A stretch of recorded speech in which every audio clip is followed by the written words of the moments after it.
Bonjour à tous. Après une semaine de mon processus d'alimentation liquide, je voulais vous faire un petit retour.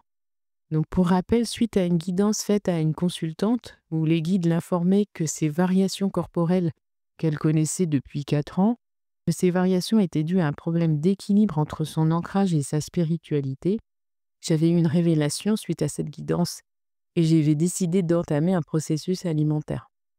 Il s'agissait pour moi de m'inspirer du pranisme en ne mangeant que des aliments liquides, plutôt denses, durant 21 jours, avec l'objectif de me reconnecter à ma spiritualité, car je me trouvais trop ancrée et peut-être pas assez connectée.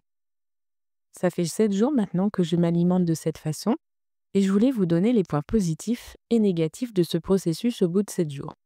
Pour les points négatifs, j'avoue, je n'en ai pas vraiment, si ce n'est qu'en réalité, à ce jour, je ne suis pas encore dans une alimentation liquide à 100%. Une fois par jour, en moyenne, j'introduis un aliment solide. Ça peut être un fruit, un légume, un fromage, un oléagineux, du pain.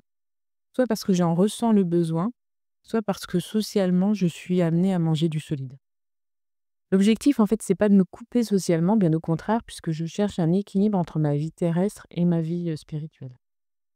L'autre point négatif, c'est que j'ai un peu faim. Mais franchement, je m'attendais à avoir très, très faim. Je m'attendais vraiment à être en souffrance à ce niveau-là. Et ce n'est pas le cas. Car dès que j'ai faim, je bois ou je mange un aliment liquide. Ça me permet d'enlever toute frustration par rapport à l'alimentation et progressivement d'arrêter des envies de grignotage qui m'impactaient beaucoup jusqu'à présent. Donc les points négatifs sont très peu nombreux, comme vous pouvez l'entendre. Par contre, j'ai beaucoup de points positifs. Si je m'intéresse à l'aspect physique, j'ai perdu 1 kilo. C'est juste du bonus parce que l'objectif, c'est pas de perdre du poids. J'ai aussi noté que ma peau est plus lisse, dégorgée de son excès d'eau. C'est comme si j'avais fait un massage lymphatique. Donc une silhouette qui est vraiment plus agréable pour moi. Après, j'ai aussi un bien-être physique du fait que je ne souffre plus de ballonnement depuis une semaine, ni de douleur au niveau de l'estomac. En général, je me sens moins acidifiée et mon transit est beaucoup plus régulier. Ainsi, un bien-être physique non négligeable qui s'est installé très rapidement. Alors l'autre point positif, c'est un regain d'énergie incroyable. Je pourrais escalader des montagnes. Il est vrai que mon énergie n'étant pas monopolisée par mon système digestif, c'est un gain d'énergie qui va se positionner ailleurs. L'autre point positif, comme je ne suis plus monopolisée par un ancrage trop présent qui me perturbait, j'ai gagné beaucoup de temps dans ma vie. Je suis efficace, j'ai 1000 choses à faire qui m'animent, j'ai le temps de les faire. J'ai surtout l'impression de ne plus être débordée. Mon mental s'est allégé. Je suis donc plus concentrée et plus dans un sentiment de joie. Un autre point positif, c'est mon niveau d'anxiété qui a fortement diminué. À ce jour, je suis vraiment dans l'instant présent.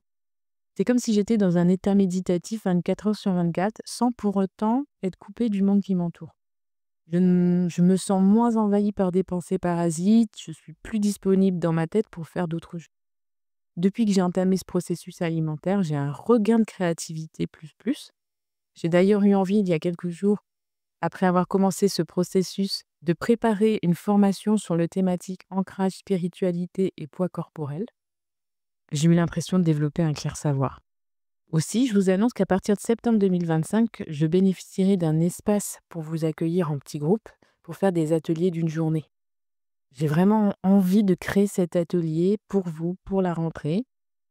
J'avais aussi sous le coup d'une formation pour développer votre médiumnité.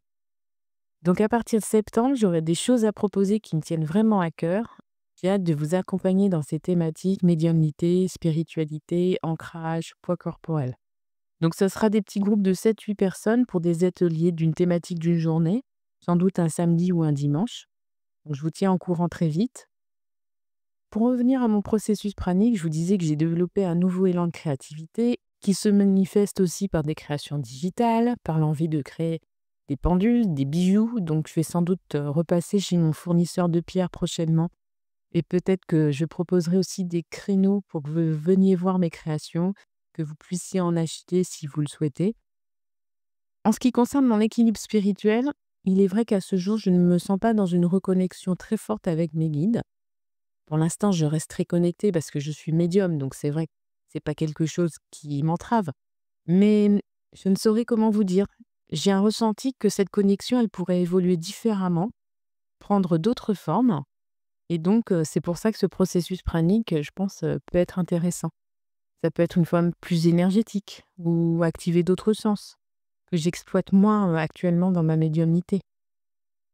Comme, la clairsentience, c'est quelque chose que je fais moins, l'incorporation. Pour conclure, je dirais que ce processus inspiré du pranisme m'a apporté apaisement, créativité et vitalité. C'est vraiment un rééquilibrage de mon ancrage, qui est donc un ancrage moins présent, et j'attends une ouverture spirituelle plus intense, surtout qui se développe peut-être de façon différente, peut-être plus énergétique, ou des développements comme le clair-savoir. Voilà pour ce petit retour. Donc si ça vous intéresse, je referai des petits bilans et je vous dis à bientôt.